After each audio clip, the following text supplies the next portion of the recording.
All right. Hey, everyone.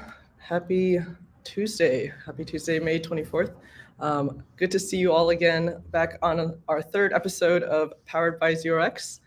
So for those of you tuning in for the first time, you probably for those of you have tuned in before, you probably heard this spiel, but Powered by ZeroX is a developer-focused live stream where we get to explore features of the ZeroX ecosystem and interview interesting developers who are building innovative products on the ZeroX tech stack. And today I'm your host, Jessica. I'm the developer advocate at ZeroX Labs. So this show we'll be talking about building just different financial tools or be able to integrate, whether you're integrating swaps, tokens, or NFTs into your application. This live stream is here for you to better understand how ZeroX protocol, our API, and the governance structure works to help you accomplish that. And so today I'm really excited. To have on our guests, Patryk and John. So JJ from the Trader project. So they'll be talking about the Trader application, as well as we'll be diving into the NFT Swap SDK.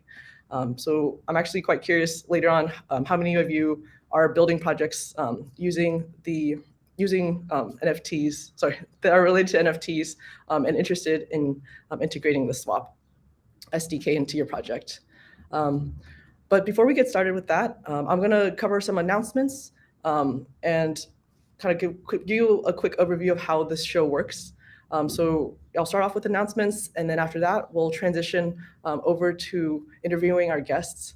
And so throughout that process, whether you're watching on YouTube or Twitter, please feel free to drop your questions into the chat. We'll be able to see those questions, and then after our interview with them, we'll get a chance to ask your questions directly to our guests. So with that, I'll get started with the three quick announcements I have for today. So first off, if you follow ZeroX on Twitter, you've probably seen that we just announced yesterday that GameStop their new crypto wallet is now powered by the ZeroX API. So we're really excited about that. So awesome job to the teams that helped set that up. And it's great to see our ecosystem continue to grow. So definitely check out the ZeroX Twitter to take a look at that news. There's our handle down here at ZeroX Project. Next up is I want to announce that our DAO, so the ZeroX DAO, is releasing grants for NFT swaps on Polygon. So actually, let me pull up the announcement for that, because there's a couple of pieces there that I feel like are important to showcase. Sorry about this. I should have had this ready beforehand. But yeah, I feel like this was super pertinent to this conversation, since many of you watching are probably interested in building projects related to NFTs. But so ZeroX DAO is, as the name says, it's the DAO associated with the ZeroX project. So for some background here, in order to continue growing our ecosystem, we had started a program back, I think, last year. And really cool story is that the Trader project that Patryk and JJ are working on was actually funded by this grants program, this very first grants program here. So board, we have our second one that was just announced, and the qualifications for getting a grant are listed on this page here. I'll drop a link after the show. I think there might actually be a link already, so I'll take a look down there. There's some qualifications here, including incorporating NFTs, using ZeroX v4 and the Swap SDK, which we'll be talking about on the show, and then supporting the Polygon network and a couple others. And if you are interested in getting out this grant, please fill out the application form. There's some information about how much we'll be able to commit to supporting you, and then you'll actually get some help from the team members who will be talking about it today. And there's a couple. If you have any questions, do check out the FAQ. So that's, I think, a really awesome opportunity coming up. So check out the 0x grants project. Sorry, 0x grants for NFTs. All right, so let me turn that off. And then the last piece of announcement that I have is that Theo Gonella, who is our group PMM, will be presenting at 0x, presenting on about 0x at Blockchain Ireland next Monday. So if you are around that area, definitely welcome you to go check out his talk. Again, that's next Monday at Blockchain Ireland. Theo will be presenting about 0x. And so I'll share some information about that down in the descriptions. All right, so with the announcements out of the way, excuse me, I'm kind of recovering from a cold. With those announcements out of the way, I'm really excited to bring on our two guests for. So just a quick introduction of them. I'm sure we'll let them kind of expound on it more. So it's Patryk and John Johnson, who are actually the OG builders of Matcha. So I want to dive into that with them a little bit. They're now working on Trader.xyz. So the way to sell your NFTs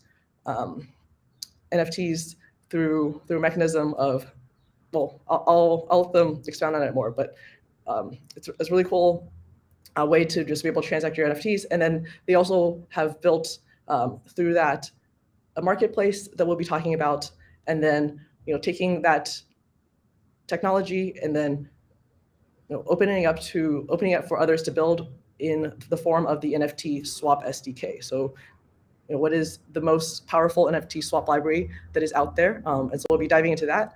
And so I'm really excited to bring Patryk and John on. So let me pull them on screen right now. All right. Hey. Good morning, guys. Hello. Good morning. Good morning. Hey. How's it going? Good.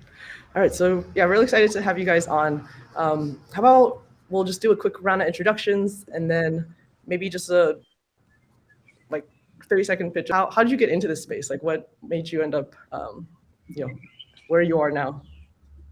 Maybe I'll start with John. Sure. Yeah. What were the questions? Overview so, and how to get into it? Yeah, exactly.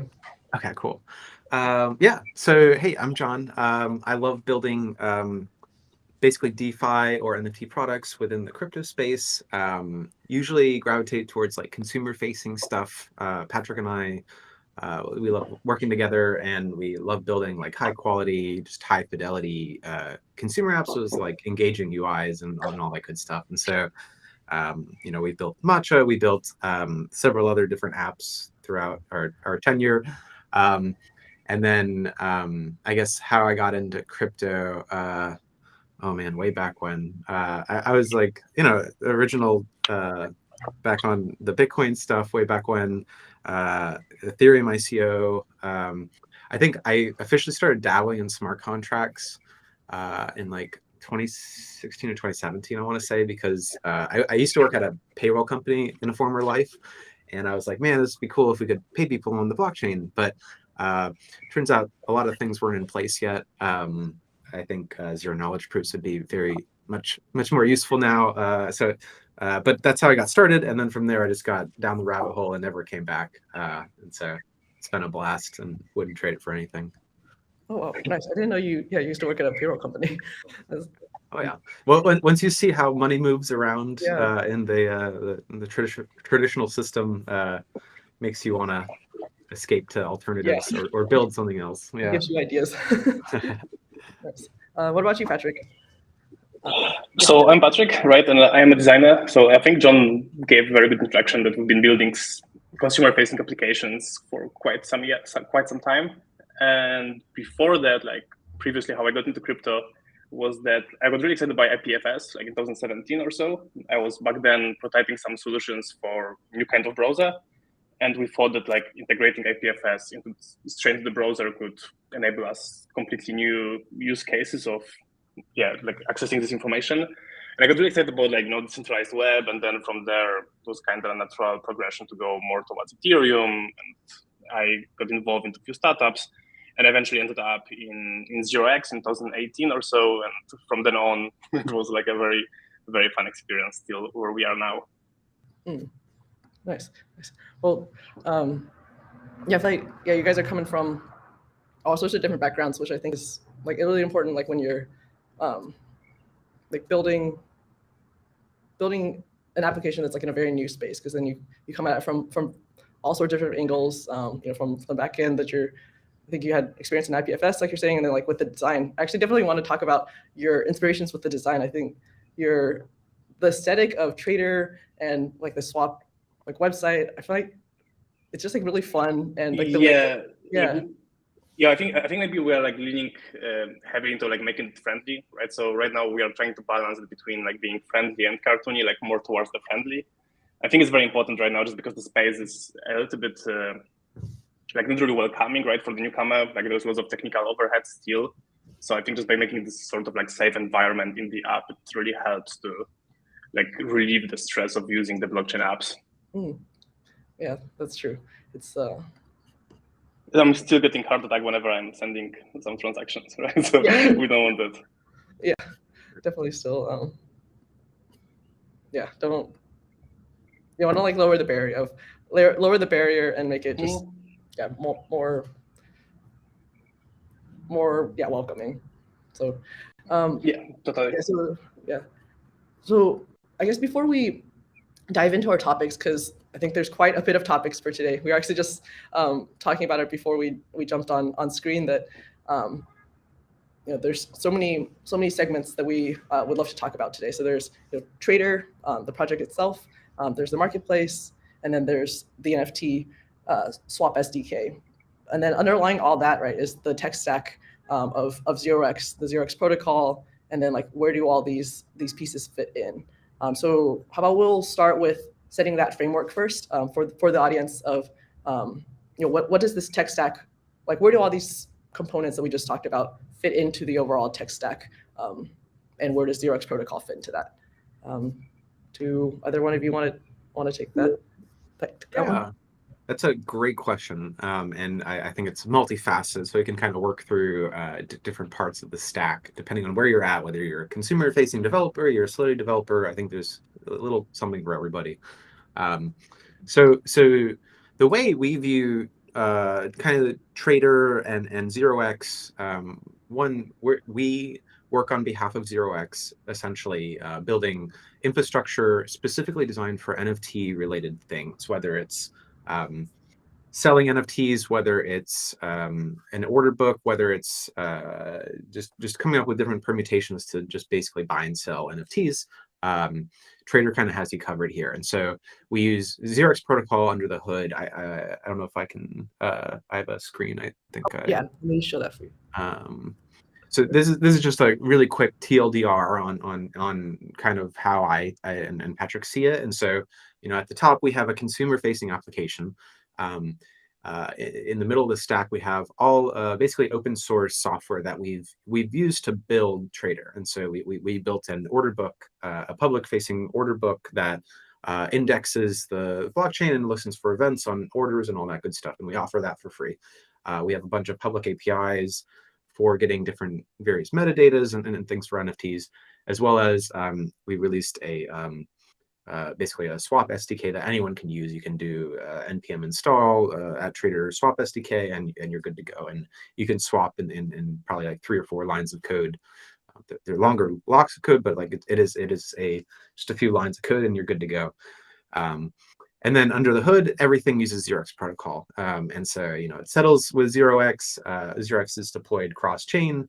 And so, it's a very like symbiotic flow of 0x and Trader. We kind of help each other and build better, just easier ways to use 0x and making it more easier for newcomers, whether you're in a hackathon and you just want to build an NFT marketplace and, over the weekend. We think that should be easy and friendly and doable. So that is kind of our guiding principles on the infrastructure.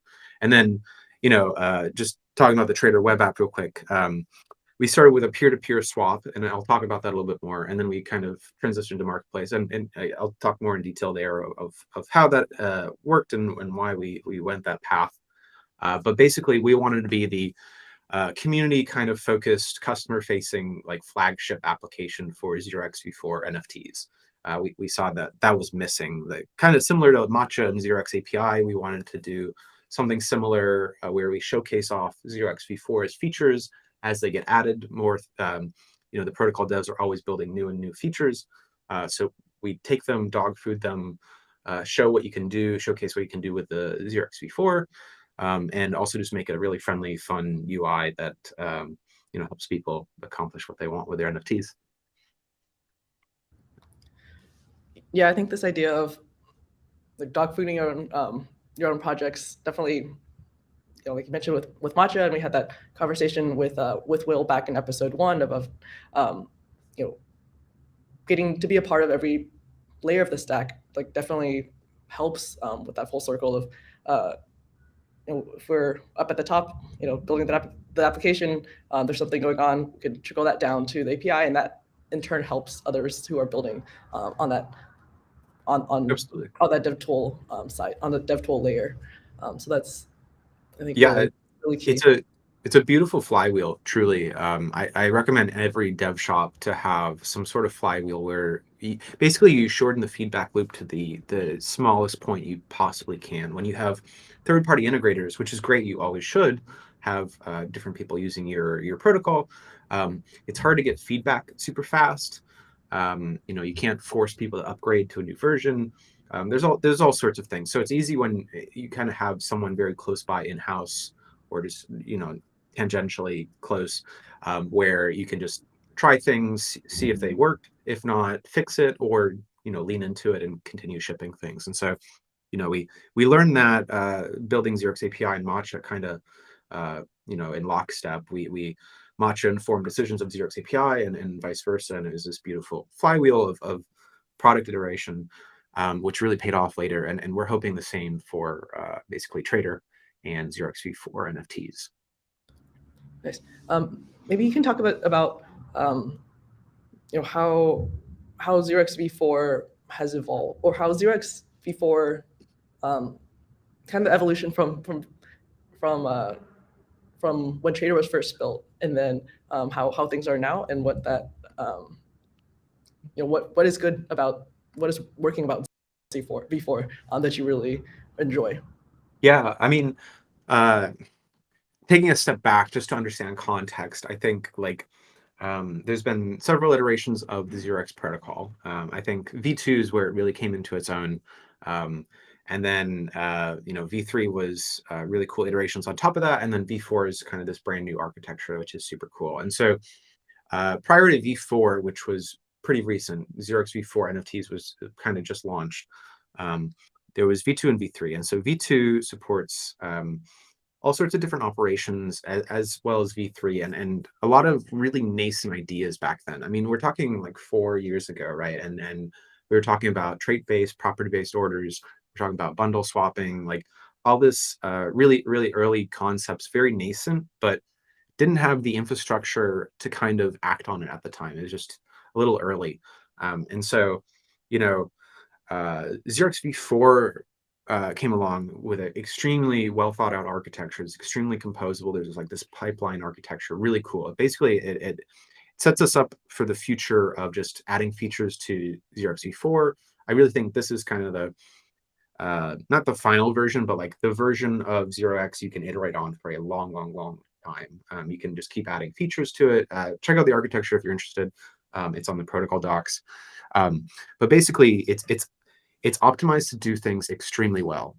Right now, it does a finite amount of things, but you can always tack things on later. And what it does, though, is best in class, right?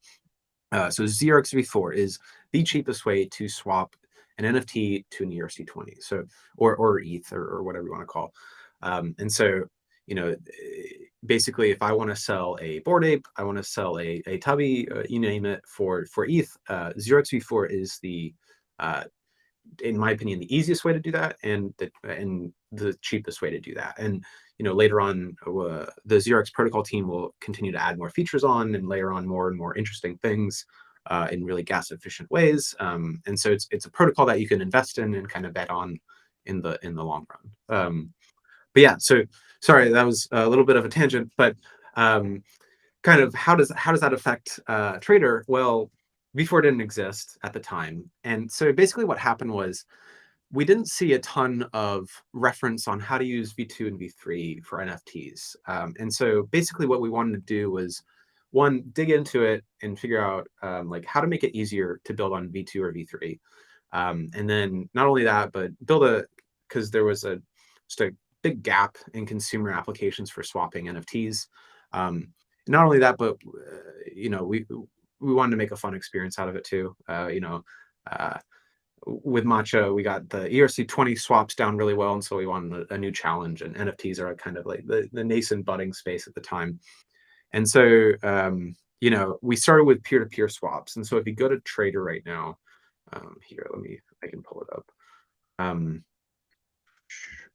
Right now, what's live, and this is not going to be true in a very short time, but it is the original peer-to-peer site we wrote. And so this was basically an MVP, if you think about it. It's the easiest way to ship swapping NFTs, right? You don't have to build a full marketplace. It's only peer-to-peer. So I created this off-chain order, and I can send it to a friend, and they can fill it, right?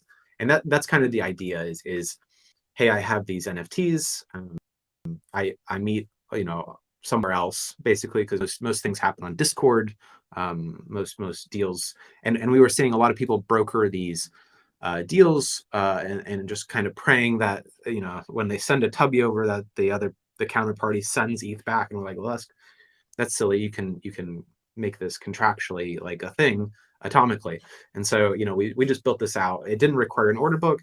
It was just a really quick way to dog food 0x, V2 and V3, build out an SDK underneath it, and then just get our chops for building around NFTs. And so we learned a lot doing this. It went pretty well. And so, we took that as a springboard to kind of build the bigger, grander vision of the marketplace with these really, really cutting edge nascent features. And that's what we've been working on for the past good while. Well, yeah, thanks again for going through that history lesson. I think understanding like the evolution of what inspired Trader, I think is useful. And also, so to your comment about prior to Trader coming up, this concept of like the order and the way that it's packaged within Trader, was that something that like your team had come up with, or was it refined? Was the way that it's done in Trader refined by your team? Was curious about that. So we don't do anything special in the protocol layer per se, but the app, we thought about how you select and pick. We made it really easy. Previously on other, I don't want to say competitors, but like other kind of peer-to-peer apps, you would have to type in the addresses and like the token IDs, and we thought that was silly, so we made it all clickable and really fun. We had sound effects, like the checkout has a full sound effect flow, and like we just made it really, really like friendly, basically.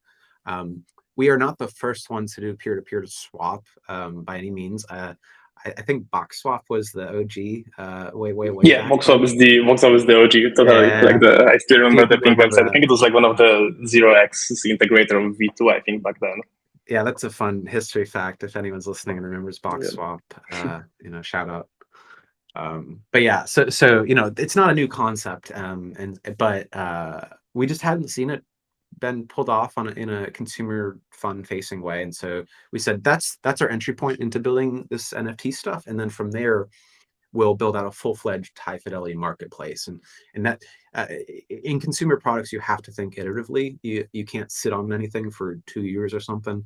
And so these are little shippable pieces that help us kind of build and ship as fast as possible while keeping with the markets and trends. Yeah, I think understanding the market is a very crucial part also whenever building a product. And we totally I think the OTC is the future, but probably not exactly now. But I think we'll make a circle and come back to it eventually. And yeah, the space has changed a lot in the past year. I mean, even in the past, I mean, 0x has been around since the original NFTs. Like a couple of the members of 0x co-authored the ERC 721 spec, and so like, you know, 0x has seen it all in terms of NFTs, and so it's all about timing and on when you can kind of like get this stuff out, because a lot of infrastructure had been built. The NFT indexers weren't robust enough. There wasn't, yeah, it's just NFTs hadn't come into their own 4 years or ago. So like the market humbles you and keeps you on your toes, and it's a lot of fun to keep up for sure. Yeah, if I remember correctly, was it the NFT swap capability was in 0x V? Was it V2? V2, yeah, that was V3. 4 years ago. I don't. Yeah. I'd have to look up when Yeah, I V2 think launched. 18, 19, I think, like approximately. Yeah, 3 or 4. Late 18, I think. Somewhere like that. Yeah, I'm not sure, but like approximately that. Yeah, so it's like like the team had the foresight. It was like, this is going to be a thing, and then the market just wasn't there at that time. Wasn't ready. And you Yeah. know, even OpenSea was around back then, and their volumes are. I mean, but if you look at any chart, if you zoom out and look at like 3-4 years ago, but that's where I give Amir and Will credit, is their vision. And I remember talking to Will, and he has very strong convictions about where everything's headed, and he's always been right, and it's just a matter of how long things take to play out. And I think that's one thing that gets underestimated, is just there's so much to build out. Like NFT indexers are really hard to build robustly and at scale, and just like just how things work in general, it just takes a while. And even wallets are still not in a place where, like, we've been working in the space for a while now, and wallets haven't changed too much, and so things like that just take a while. Definitely could go off on a tangent about the wallet wars, essentially. I saw a tweet recently about like, will wallet wars be the new browser wars of Web3? But I also want to kind of pull it back to like the next iteration. So you're talking about Trader and then evolving to the marketplace now. So I know you guys have a lot of a really exciting project underway. So maybe I'll turn it over to you to ask about what was the inspiration behind the marketplace, where are things at, and then could you give us a demo of how things are looking?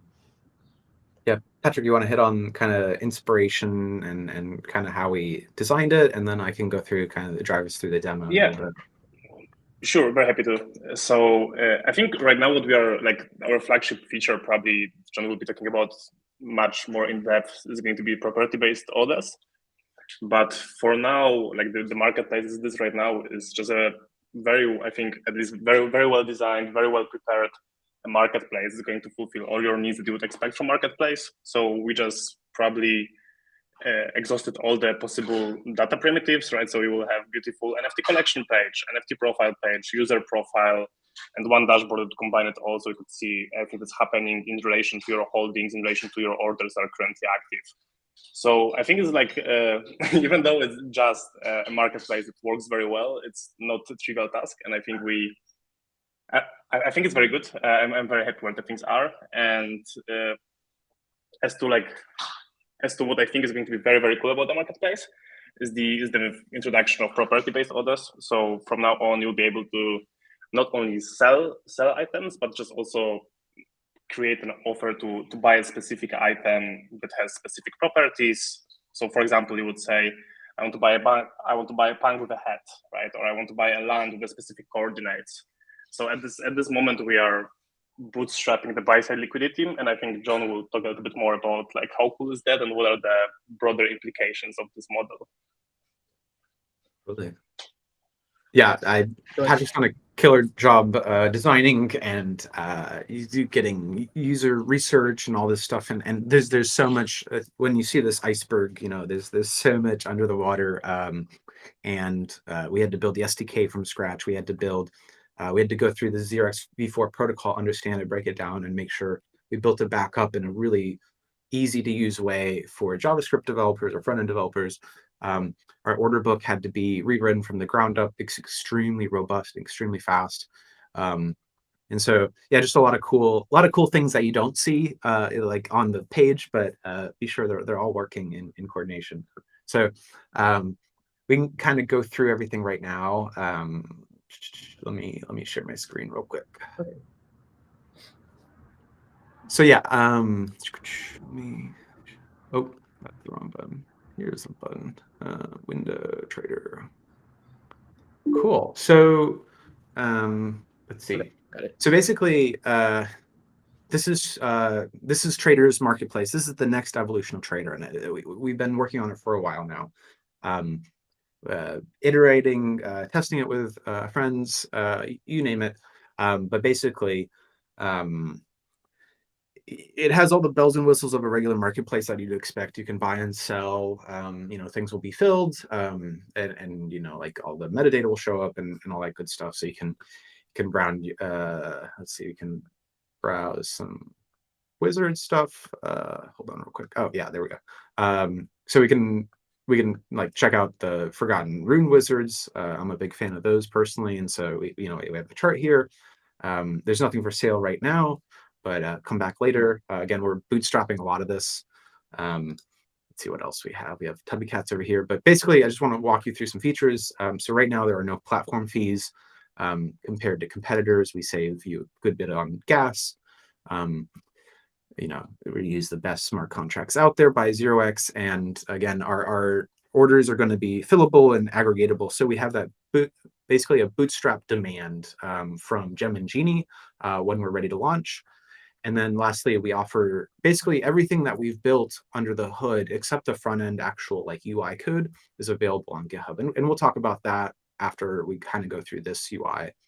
But yeah, so we can come over to kind of Tubby Cats.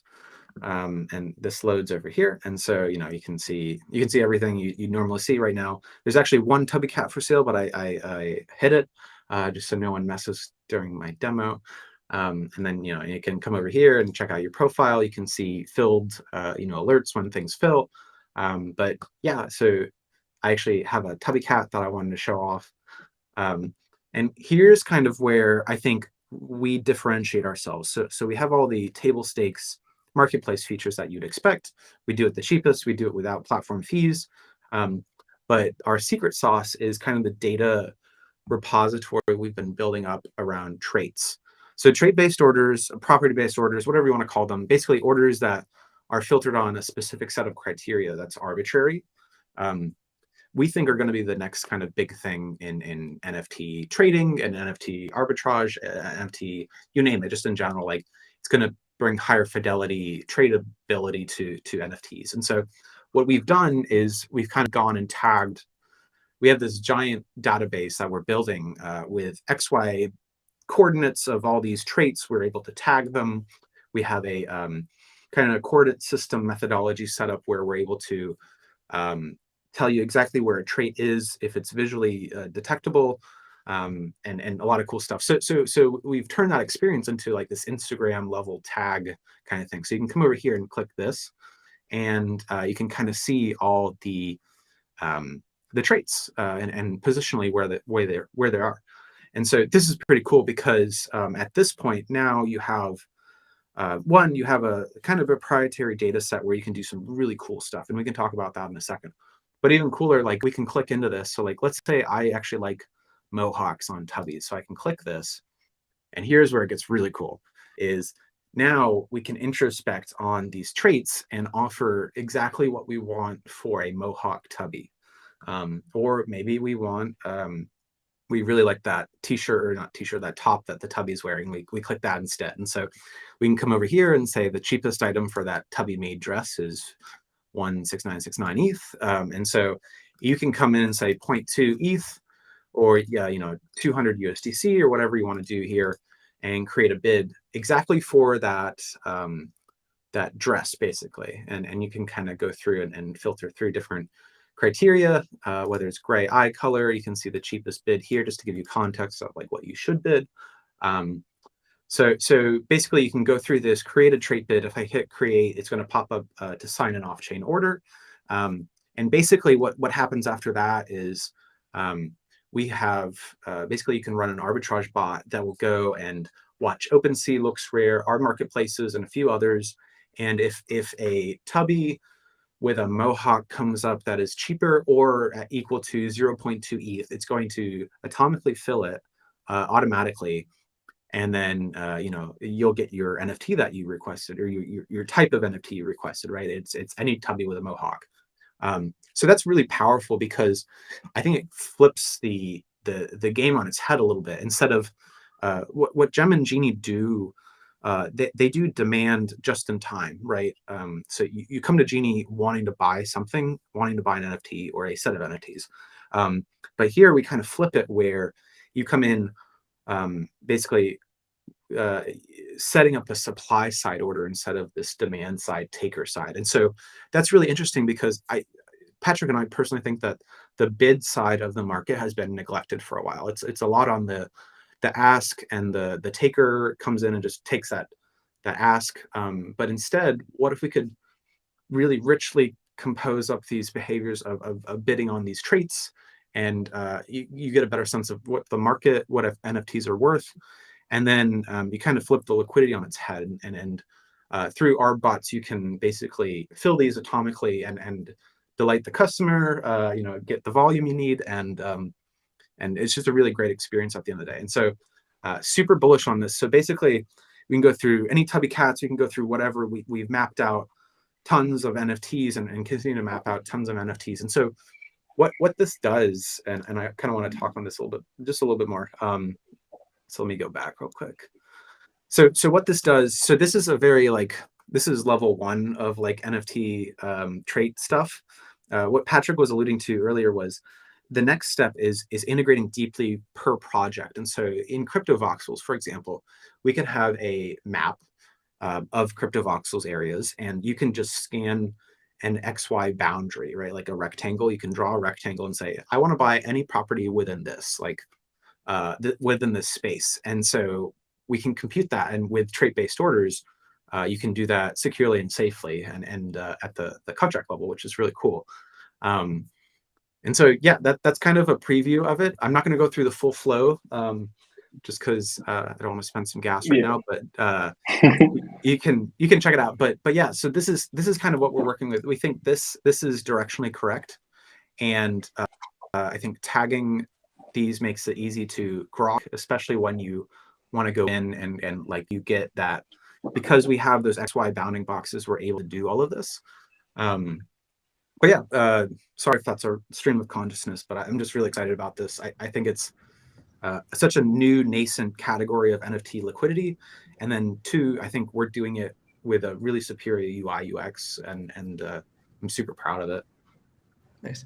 Well, yeah, I think it's everything that John said, I agree. But I think also on top of this, not only arbitrage bots, but I think it's also very comfortable for the user so if I'm a tabby cat holder and I just connect my wallet, this offer is waiting there for me, right? So I know that my floor price, always accessible liquidity is just there ready to be filled. So that's just one more thing to make you a little bit more comfortable with your holdings. Yeah. I just felt, no, that was great. I feel like there was just so much to unpack there with the with the traits and that additional layer of data that that we're getting in terms of getting able to. I was just thinking about what's coming from a ML perspective, why are certain traits more popular, more preferred, maybe across different projects, and then also you're talking about kind of flipping the game and giving the bids. Is it the bids? The bids or the ask? I always get the two bids. Bids. Yeah, giving the bids side more power in a way. So yeah, I think there's so many pieces of that that are, I think, showing up in this one paradigm. So yeah, it's a lot to unpack, and that's why I'm excited. I think we've only scratched the surface of this. When we combine trait-based orders with this high fidelity extra data layer, this metadata layer on top to add really comfortable UX behind it, and we're able to do some really cool experiences. But yeah, previously, the latest and greatest was all you could do was collection-based orders, right? This floor order kind of thing, and that's very, very low fidelity. You can get a really trash NFT. I never personally was a big fan of the floor orders. Sometimes I sweep floors, sure, but Even then, I'll kind of selectively pick what I want to sweep and sometimes skip certain things. With this, I can imagine these like really, really efficient markets now.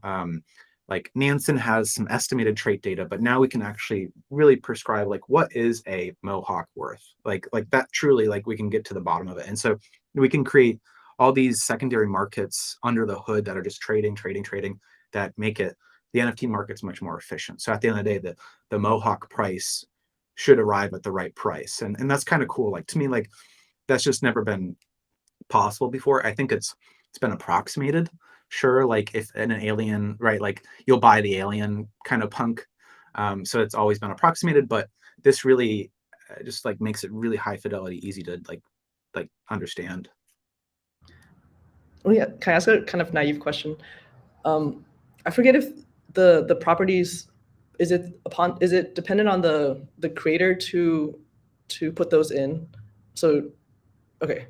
Yeah, so basically we guide you through it. What 0x sees is basically very, very high level is like a list of token IDs. And so basically what we do is we compute off-chain all the token IDs that are in your criteria, whether it's a bounding real estate box, whether it's a trait, whether it's a collection of traits. It can be a blend. Like I want a tubby with a Mohawk and a gradient background. It gets harder to fill as you get more picky, but like, and so there's a sliding scale there. But basically, Trader computes all this metadata off-chain, calculates all the tokens that fit that criteria, generates you a property validator with that specific criteria, and then embeds it in your order. So the actual order is signed with that trait data requirement in it. Yeah, and I think it's also like the trades itself is like kind of limiting because you can do much more. Like it doesn't end there. It could be, hey, I want to buy NFT from that only had like one previous owner, right? That's totally also within the scope that we can do. So the design space, the use case you can build out of this is like, it's kind of crazy. It's still like very, very new and very like challenging even to think about because you can actually build so much different stuff that I think we'll be doing it like very per project basis. I actually think trait based, like just traits is a really like just not naive, but like it's a level 1 approach. And I think like we're going to get into such fascinating things like only buy if the NFT holder has XYZ, maybe they're part of a club and have a token only. I also think NFTs are going to move to like really interesting structured products and things one day. And so describing these things by, must have, imagine an NFT that's a tranche, for example, and you have to specify, I will buy any tranche that has a yield of X and has a rating of Y. And so, to me, like the 10K profile pic stuff is just like the first, like we're just scratching the surface, right? That very toy-like, but I actually think a lot of financial products are going to end up as NFTs because a lot of finance is non-fungible in a way. A lot of it is, but a lot of it isn't. And so I think trait-based orders are going to be a key there, like a key lever. But that's can't predict the timing on that one. But like if I was betting, like that's kind of where everything will head at some point. I think when we get deeper into like really, really advanced structured products and things that are non-fungible. But yeah, Patryk and I have a field day, like just like thinking about the possibilities. And so we're starting with traits because I think that's the most approachable. But we thought about like character builders and like you can specify the exact tubby you want, like your dream tubby, customize it, and then hit, I will pay whatever for this tubby. And like we can do that. And so, yeah. No, I'm really glad. Yeah. Oh, I was just going to say. No, just saying like, yeah, you go. Oh, sure. I was just going to say, I'm glad you mentioned that very last part that you're saying about, in this very simplified almost use case of traits in these giant collections of NFTs in the state that we see them now, but to see like the future of it and the applications of it down the road when NFTs evolve in their use cases too much. I'm like really excited about it's crazy. That. So and to see to see the applications now and then sorry. That's what I was like excited about as you're talking too. No, so like that's what I love about having worked in like DeFi previously, is I see what's on the horizon, and it's so exciting. Like the things that are getting built at extremely exotic derivatives and products and all this stuff, and so combining that with the NFT landscape, I see, you can kind of see where it's headed if you squint enough. And so like I think property-based orders right now, they're kind of trait-based orders, but really property-based orders are kind of the future of NFT liquidity, and whoever wins on the UI level, I think will get a lot of that market share. Wait, Patrick, did you have anything additional you want to add to that one? Not much. Just like basically, it's like I think it's for us, at least taken from our experience when we were building it up. It's very difficult to even find examples in real life of buy-side liquidity for non-fungible items, right? So, but on the other hand, we do know, like we do see the use case and applications in very specific scenarios of it. So I think it's just like, yeah, just to once again reiterate, it's a very exciting space to be in. And like both from the design perspective and from perspective of what we can actually do with this liquidity. Nice. Well, I definitely could pick your brains, continue to pick your brains about the future of NFTs, but I know we are kind of a little bit time bound, so I want to spend some time talking about the NFT Swap SDK. So maybe we'll transition over to that topic. Do either of you want to? Oh, maybe we can screen share the website. Yeah. That'd be great. Let me throw it up real quick. That's beautiful. Yeah. Oh, this is all Patryk. Is it my first? Yeah. My first journey with Framer sites. Like, yeah, whenever there's some designer listening to us, like I really recommend Framer sites. Very cool tool to build websites like this very fast. Yeah, Patryk whipping up static pages in like Framer is wild. Usually I would have to build these, and it takes more time with like JavaScript, TypeScript. You gotta get all your components and UI, but like Patryk is able to design in Figma and directly just like get these marketing sites up, and it's been a huge lift. So kudos to Patryk on this site. I didn't do a single thing here. Yeah, kudos to Framer. Yeah. But so basically, as part of the grant that we got from 0x, you know, yes, we wanted to build a marketplace, and it's always been kind of the vision. You can go back in our roadmap of our grant. We said property-based orders from the very beginning. That was part of it, like day one. And so, you know, we're working on that on the product level. But underneath, we wanted to make everything accessible for everybody. Everything we built and had to dog food ourselves, we want to share and give back to the community. And we only want to compete at the experience level. Like if you come up with a better UI than us, then so be it. But everything else is eventually going to be commoditized. So we might as well just open it up right now. And so basically what we have here is a TypeScript library, uses ethers under the hood, which is really popular, you know, just RPC or just Ethereum library to interact with. And it just makes it so that you can basically swap in 3 steps. You create an order, you sign the order, and then the secondary party, or your counterparty rather, fills it. And you know, Patryk kind of we touched on this on the V2 site, but you know, we have presentations from ETH Denver. Here you are talking about the NFT swap. Oh, here, that's why. So there's a YouTube video you can check out. So you know, we took the lessons from 0x API and Matcha, and we said, okay, like, again, we want to showcase what you can build with 0x V4, and we open source the rest. And so you can come over to NFT Swap SDK. You know, there's a full like kind of read through. It supports both 0x V3 and 0x V4, which is super cool. And so, you know, you can go into the docs here. We have very extensive docs. So you basically yarn install.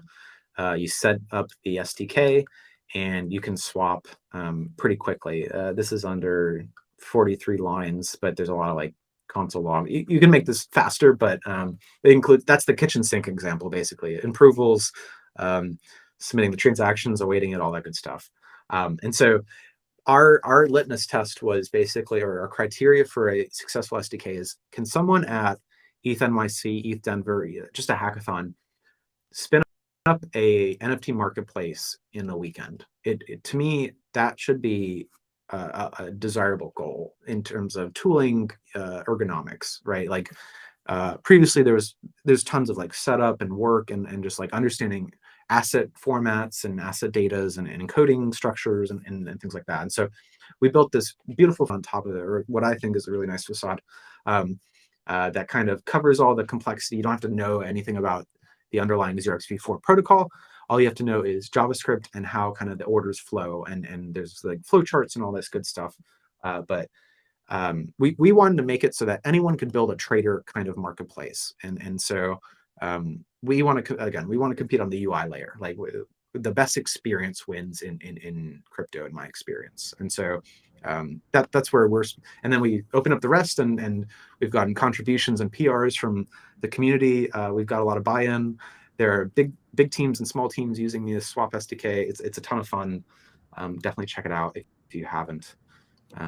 Yeah, I really like getting to talk about like the SDK that you guys built, because it really is that simple. I feel like when I tell people about it and like show them the code snippets, they're like, wait, that's it? And it seems so intuitive, like human understandable in terms of how to set it up, and just the paradigm behind it.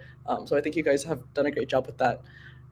Maybe I want to talk about the order flow a little bit, because that question comes up quite a bit on Discord. Just like, what does it mean to have off-chain lifting, off-chain, like the off-chain and on-chain optionality. Like, what does it mean to have off-chain listing and then get something on-chain? Like, why do we have that differentiation, and what are the benefits and cons of that? There's a picture I drew a little while ago when I was presenting this. Let me. I'm sorry for the whiplash. It's here. Yeah. Also, definitely check out his presentation. It's on the website, the Swap SDK website. Yeah, please. I put a lot of thought into this presentation just because I think it's a great artifact to kind of point to. Because if you're not familiar with off-chain kind of things, it's really interesting. So most popular NFT marketplaces use off-chain orders, and that's because the liquidity, basically, in our opinion, only the settlement is the important part to record on the blockchain. Really, all you care about is the swap that happened. You don't really care about maybe swaps, offers, bids. There could be thousands of bids. You don't want to pollute the blockchain, space. It can be very expensive and in demand. So basically what happens is you sign basically a promise. You say, hey, I cryptographically promise that I will execute this order if you meet the criteria. And so basically what happens, I'll just walk you through this, is someone creates an order and says, hey, I want to, let's say I want to sell a crypto coven for 0.5 ETH. And they sign it with their MetaMask, the Rainbow wallet, whatever have you. And so we store that. It's just a big blob of JSON at the end of the day, coded hex stuff. We store that in the database. It doesn't really matter where. It could be your local storage. It could be a Postgres box. It could be it could be Arweave. It could be Ethereum. If you really want to post it on chain, you like literally can. It's just unopinionated on where you store it. Really, that's what off chain means. Is we don't care where you store it, but it's yours to look after, basically. And so basically when someone else is ready to fill that, they say, hey, I have a crypto coven and I'm willing to sell it. Or is it the opposite? I have 0.5 ETH and I want a crypto coven.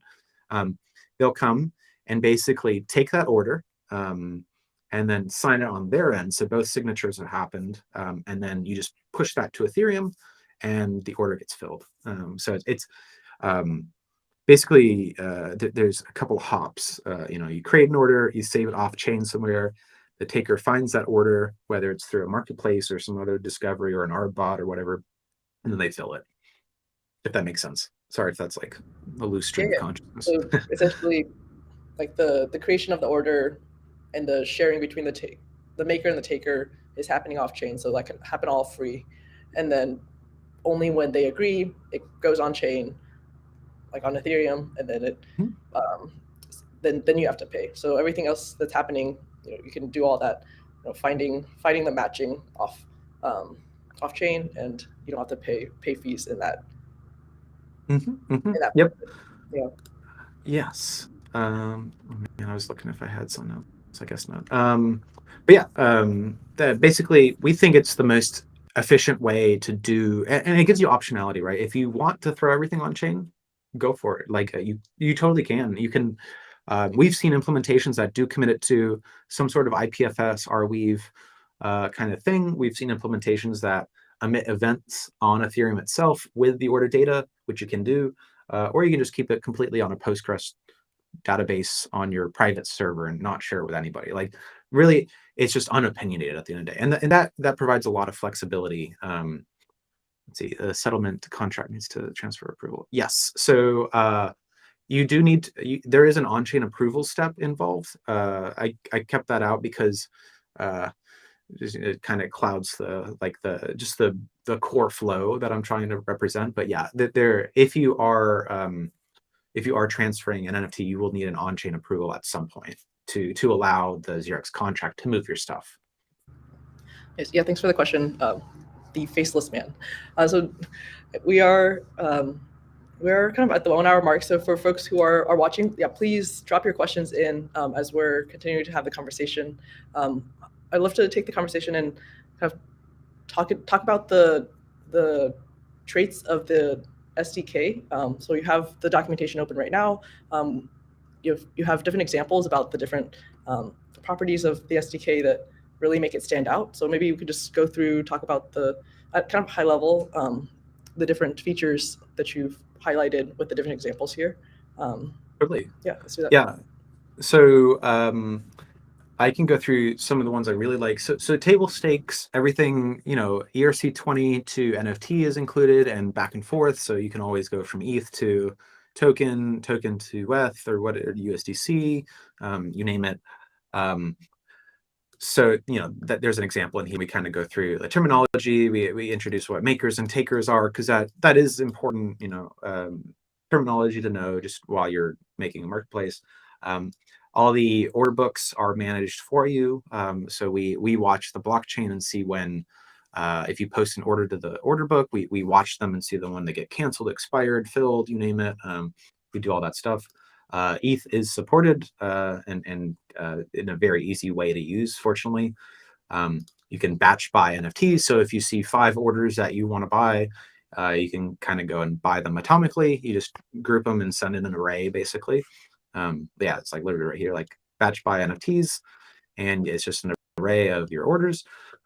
Royalties are all included and extremely cheap. 120K gas for an NFT swap. That includes a fee, right?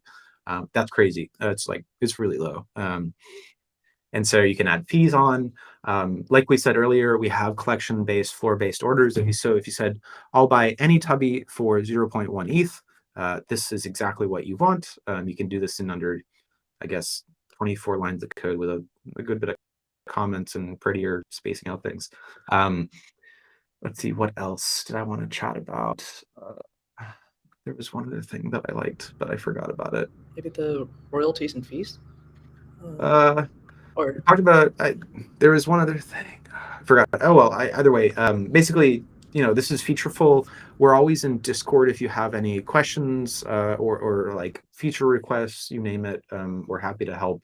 But it's fairly straightforward to get started. If you're thinking about hacking on a marketplace for ETH.NYC, for example, highly recommend checking this out. Because I think it's the fastest way to get started, and again, the cheapest way for your users. There's a really cool feature. I don't think I have written documentation for it yet. So there's a way to. It's in the docs, the protocol docs. If you have an NFT and you see a bid, so let's say someone says, "Hey, I will pay 0.5 ETH to anyone that has a crypto coven." What's cool is the owner of the crypto coven can come in and accept the bid without an approval. So imagine you had this inbox of bids. So this is kind of what we're envisioning for Trader. You log in with your wallet, and it basically scans Trader and all these different aggregate 0x kind of orders, and you basically can just hit the accept button. There's no approval friction flow. So that's a really unique concept, and it's a unique feature to 0xv4. But again, just like a superior UX for users. You can see a bid and just hit accept rather than having to do this 2-step approval, then accept bid. And so we think that removes a lot of the friction out of accepting bids. And what's cool is that dovetails really nicely with the bids of the trait-based orders. And so you can bid on a trait-based order. So you can say, I want a Mohawk Tubby for 0.5 ETH.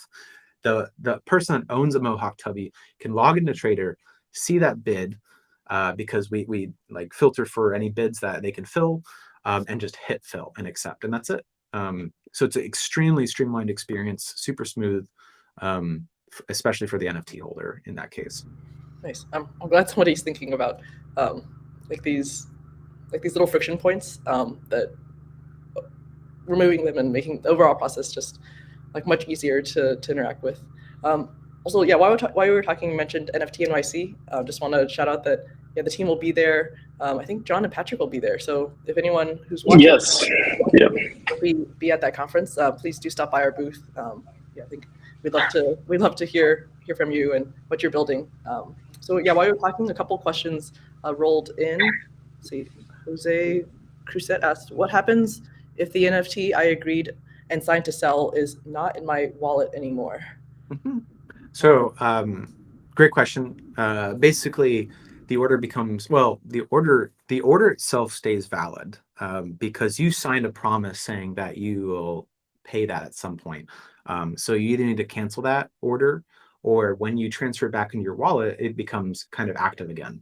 And so, but when you do not have something in your wallet, since it doesn't require you to lock anything into an order or some vault or anything, the order is marked as invalid. So the order book goes and continuously scans people's balances based on their orders. And if they say, hey, someone that made an order for this no longer has the balance to support it, we actually mark it as invalid. We don't take it fully off the order book. We mark it as invalid, and we keep watching just in case. But just know that you did sign a promise. So if you're very intent on never, if you plan to continue to use that wallet and you think there's a chance the NFT will end up there, please cancel that order, because that does happen. That happens on OpenSea. It happens on all off-chain based order marketplaces. Yeah, it's just like outstanding. So just to clarify, I think the Faceless Man was responding. Is it the exchange contract is listening to each event, NFT contract event, and then it updates it, or is it that the Trader order book is doing this? So the Trader order book does it, but I think the Faceless Man, there's a thing about nonces that the exchange contract actually listens to. So if a particular nonce gets filled, the exchange contract kind of marks that, and it's not allowed to be filled anymore. And so there's part of like an exchange contract listening, and then there's part of just the order book doing some heavy lifting off chain. Yeah. Sounds good. And then I think Jose had one last question about, is the 0x token used in any way throughout this process? Or is it needed? Not currently, just still used for governance right now on the 0x side for, it was the way one, the 0x token was the way we got our grant, and two, because everyone voted via governance, and then two, so thank you all 0x holders. You're part of the reason why this is all possible and all this infrastructure exists. And then two, it's still used for rolling out new features to NFTs. And so basically the community votes and says, yep, that looks good. Let's send it and become officially part of 0xv4. And so it's just our way of onboarding changes to the protocol and making sure the community approves. Yeah. Nice.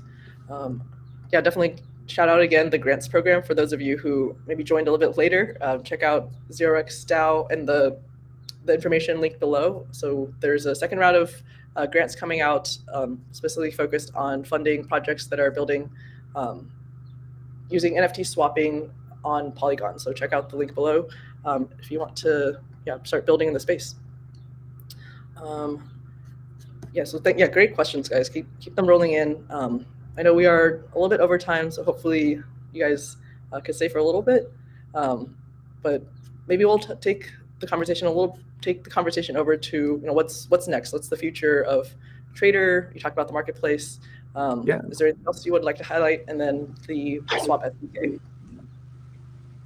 I think the order books, right? Like, I mean, just how flexible they are and what we can do with them is pretty crazy. And I think it's still pretty much understated.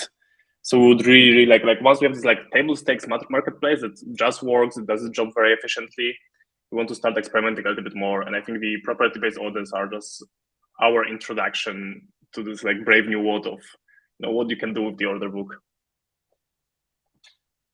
Yeah, I think this property-based orders, we're going to spend the next years looking at this, and there's just so many facets to explore, and I think it has such a potential to delight, using ARB bots to ARB across OpenSea, LooksRare, Trader, you name it, to fill your property-based order. The markets are going to get a lot more efficient. I think volumes are going to go up because markets will get more efficient, right? There's going to be all these tradings to find these equilibriums of every trait, because there's always some dollar value to extract, if not. So I imagine traits getting arbed, and this is very, very far away, but we'll know the true value of each particular trait of an NFT at some point. I have a feeling, or some estimate value, because at the end of the day, they are blends, but we have some ideas around like how to do all that. I think partnering deeply with NFT projects, so Trader can customize pages. So like we talked about with crypto voxels or Decentraland, you can pick a coordinate or a town or a zip code or whatever, and do that. And so we'll write a custom UI for them and partner with them. I think getting more data and analytics, so figuring out how to get like Nansen onboarded, and we work with them to find the best traits and things like that, and make sure like you're putting in a fair value for your trait. And then, just short-term releasing Trader Marketplace is right up the horizon. That'll be live before NFT.NYC.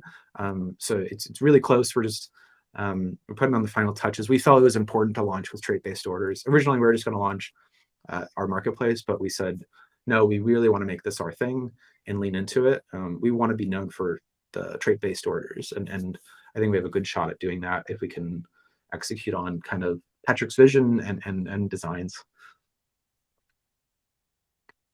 Well, definitely a lot coming down the pipeline. So, both for you guys as well as just like down the road of where do these like trait-based where does trait-based ordering and like this whole paradigm shift unlock down the road. So I guess with that, do you have any last minute things you want to say that we haven't talked about before we wrap up? I think it's pretty. I think it's pretty I'm just trying to think if there's anything else we wanted to highlight. We have a booth. Yeah, we'll be there. Like, please visit us. There'll be some merch waiting for you as well. We'll be happy to go guide you through both SDK and the marketplace. So yeah, if you are in New York, please come. Yeah, we have a booth and we have a merch for you to give for you. So yes, definitely stop by.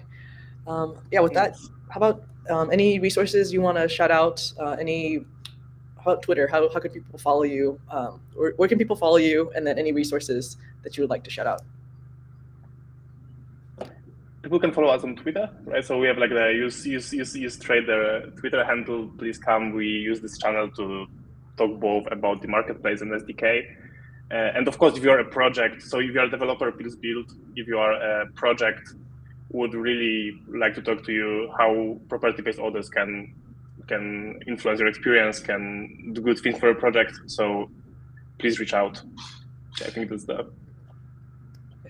Yeah. So use @usetrader on Twitter for you guys, and then definitely the documentation that JJ was showing. Discord group. I know you guys are in there answering questions. So yeah, for folks who want to dive in more to this and play around with it, check out their Discord, and hopefully we'll see some of you, including the Faceless Man and their face, over at NFT.NYC. So with that, I guess we'll wrap it up for today. But it was it was super great getting to dig into this with you guys. I feel like this could easily gone on to a 2-hour talk. It's like so many things that you guys are thinking about, and I just love the way that you're thinking about the future of the future of of the NFT space, and yeah, so yeah, again, very always excited to get to pick your brains on this. So hopefully we'll have you back again. Have you guys back again in the future. We'd love to have that. Yeah, would love that. Let's circle back Yeah, sure. when everything's live and see how it goes and yeah, would love to chat more. Definitely. All right. Well, with that, we'll call it a day and see you guys in New York. All right. Yeah. All right. Yeah. Bye, everyone.